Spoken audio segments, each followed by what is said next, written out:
Everything we do is going to be about winning. Okay, we're going to learn to do things the right way, and that's the only way we're going to do them. Because if it doesn't help us, we're not doing it, man. That's just as simple as it gets. Win the Super Bowl. That's I good. mean it too. You know, one of the things that the only reason you become a head coach in this league, in my opinion, is to win. That's it. That's the bottom line. If you do it for any other reason, you're wrong.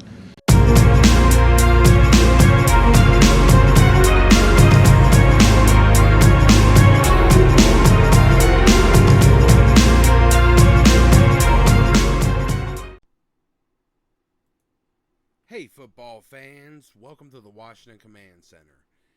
And today, I gotta do it again. The season is about to start, and they're still talking trash about the man that's gonna lead us in this new era of Washington football. An era where this proud franchise can once again command respect. And what better way to kick off this new era than subscribing here to the first, the real, the OG Washington Command Center, so you can find your way back for some of the most opinionated and ice-cold calculated takes on all things Washington Commanders.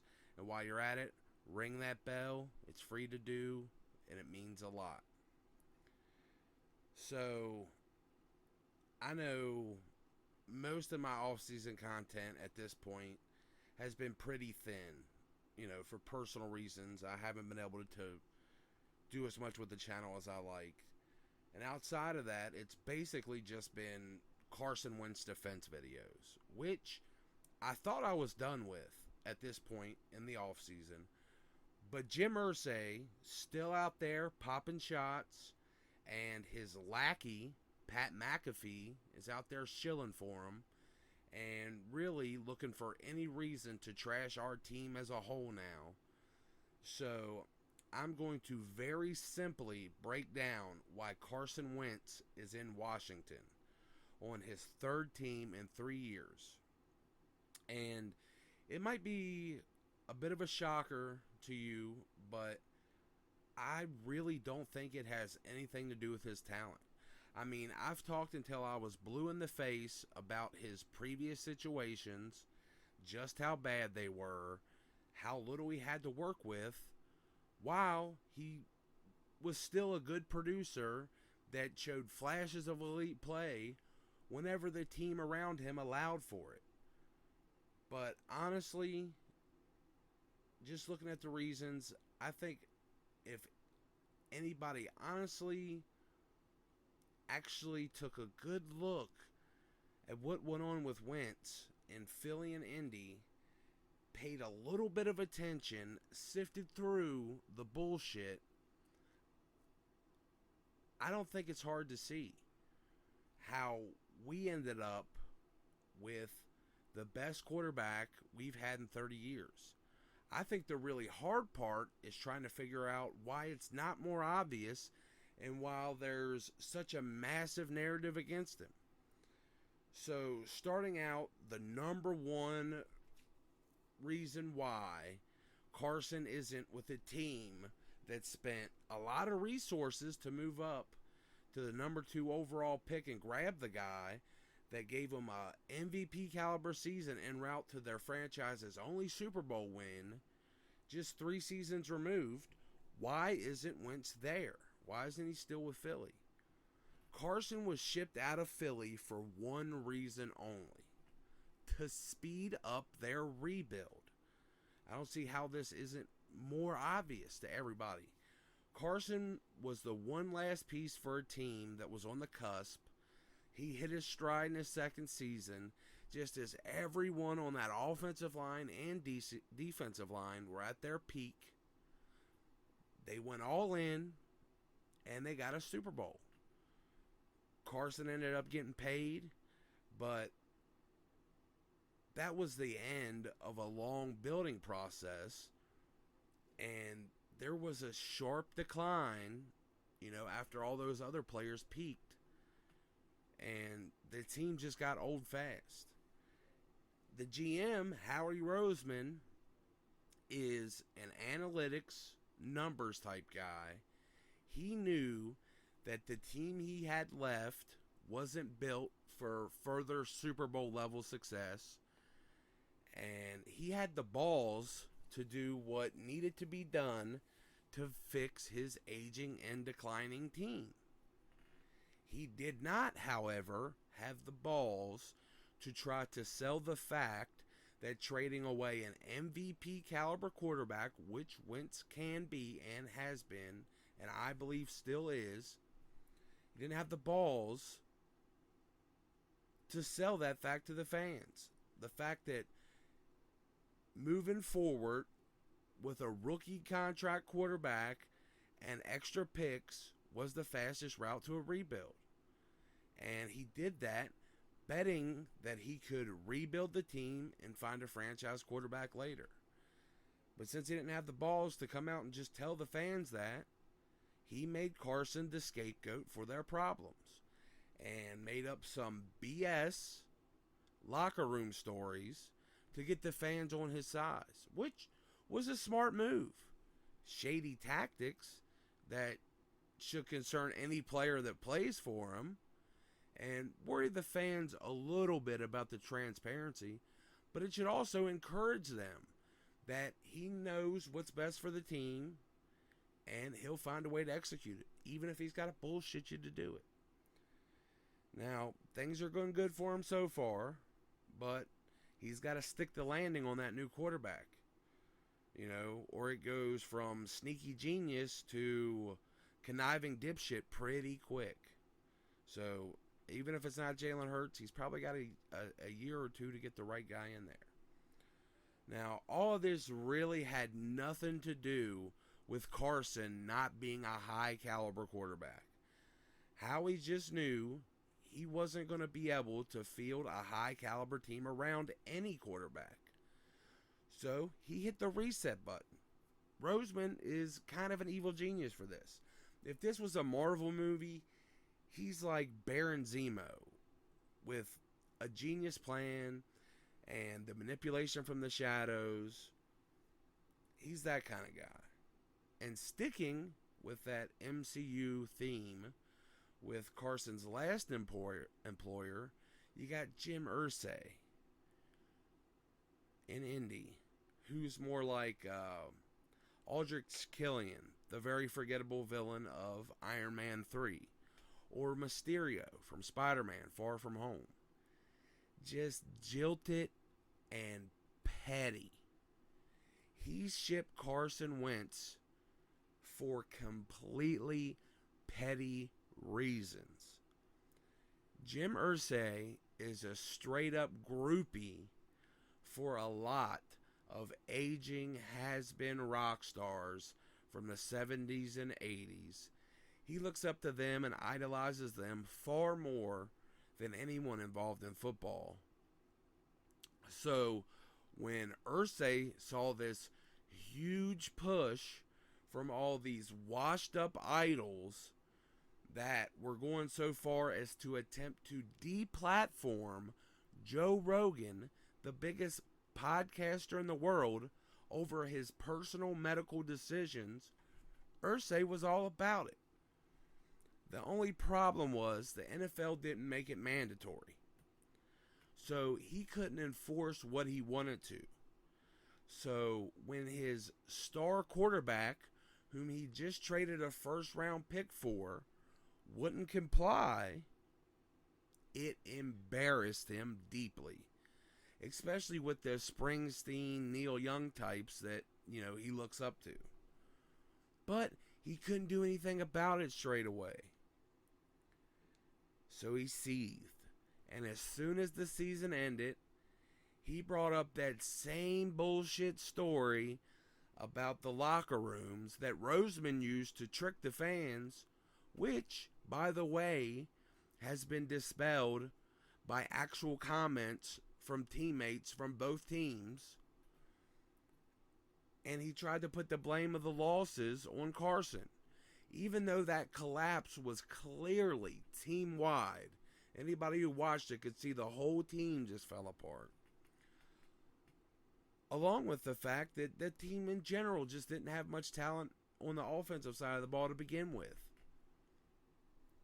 You can tell that Irsay is jilted and it's personal because this is something he's still vocal about even now. The reason for this video, this past week, he was still throwing barbs. Then he's got shills like Pat McAfee with a huge platform, who McAfee considers Irsay the reason that he even has a career, so he's fiercely loyal to the guy. But he's got McAfee out there promoting that same narrative. And also the narrative that Frank Reich even apologized to Irsay for bringing him in. When that's complete bullshit, because immediately on Carson being traded, Frank Reich commented that Carson had top 10 quarterback talent. Which leads me to believe that if Reich did apologize to Irsay, it was either for Carson not bending the knee for Irsay, so him apologizing on Carson's behalf, or for making that comment about Carson's talent, which was counter to Irsay's smear campaign against the guy. And that made, him look bad in a way completely unrelated to football. Seriously, look at that team and tell me Carson was the problem. There isn't another owner in the NFL that would axe the quarterback after his performance in that situation. Don't give me that Pat McAfee culture used to a certain standard of quarterback garbage either, when they've been scratching and clawing for whatever they can get since Andrew Luck peaced out. A 27 touchdown, 7 interception, 3,500 yards with a wide receiver 2 as his only target, the 3rd worst pass pro in the NFL, and somehow Carson was the problem. No other owner in the NFL would see it that way. And outside of that, they had $50 million in cap projected before they got rid of Wentz. They had plenty of resources to improve Carson's situation. After the season he put up, he showed that he deserved it. They had plenty of money for any combination of Allen Robinson, Juju, DJ Chark, Evan Ingram, O.J. Howard, Hooper, Hurst, any of these guys, along with any solid left tackle or offensive guard in free agency, along with the draft, especially with this talented offensive line draft. Like, there are people that are starter quality that drop well into the, day 3 in this draft. They had all the resources that they could have boosted that team to a legitimate Super Bowl contender with Wentz. Instead, Irsay was petty, and he continued his campaign of pettiness. And then he snapped up the quarterback from the first team in league that had 100% compliance. Matt Ryan also happened to have done some PSAs for Emory Healthcare to promote compliance. All this just laid out Irsay's pettiness perfectly clear. But nobody's talking about it. And worse, with a lot of the media sharing the same values as him, with absolute clowns like Nick Wright, who knows jack shit about football, they're all playing right along with Irsay's narrative. If most of these people actually lived up to their titles, instead of just being talking heads, and actually analyzed Carson Wentz's situation and not just his box scores and the lowlights, they would at least question if the horrible situation he's been in might have been the cause for his performance. Instead, they give this completely bullshit sunshine and rainbows, he was in a great situation narrative. And even more BS. Like, I hear other analysts saying he's going to a worse situation in Washington when they use that to say he's going to do badly this year, which is complete horseshit. And I think McAfee is the worst of them all, in my opinion. he is clearly just shilling for Irsay. Just smearing Wentz on his behalf. But deep down, McAfee knows football. So every now and again, he'll have like a little comment out there to try to hedge himself. Try to play both sides. Oh, maybe he'll do great in Washington. He just wasn't for us here. We have a higher standard in quarterback. Other, media people are starting to do a bit of that now by pointing out that, he hasn't had to change what he was doing, going from Reich in Philly to Reich in Indy. Maybe Washington will give him the change he needs. They're still putting all the previous failure on him and not the absolute situations that directly connected with his decline since 2017. But McAfee, what he does is so gross is he continually tries to give legitimacy to Carson being the problem there in Indy, while knowing, or at least having a pretty good idea, why Irsay is really pissed. Like, he knows why Irsay was really mad at Carson, because he wouldn't bend the knee and let him completely control his personal medical decisions.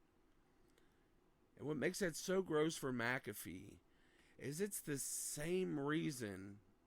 It's something that McAfee gave Aaron Rodgers a platform to defend himself against. He brought Aaron Rodgers on there to completely explain himself about his personal medical decisions. But knowing that that's why Irsay's really pissed, he still jumps on the bus to shit on Carson. And I think that shows a complete lack of integrity. Kind of shows what a piece of shit he is. Sorry, I used to be a huge fan, but no integrity. He has no integrity. So I say, fuck all the fakes. Commanders 2022. We're going to go 13-4. NFC Championship or bust. Hail to the Commanders. I'm going to be coming back soon with an off-season wrap-up video with my thoughts going into the season. Let's kick off this new era of Washington football with a big middle finger to the media, supporting our Commanders, supporting our quarterback. Like and subscribe here to the Washington Command Center so you can find your way back to some of the most opinionated and ice-cold calculated takes on all things Washington Commanders. And if you stayed this long through my rant, I love y'all. Peace.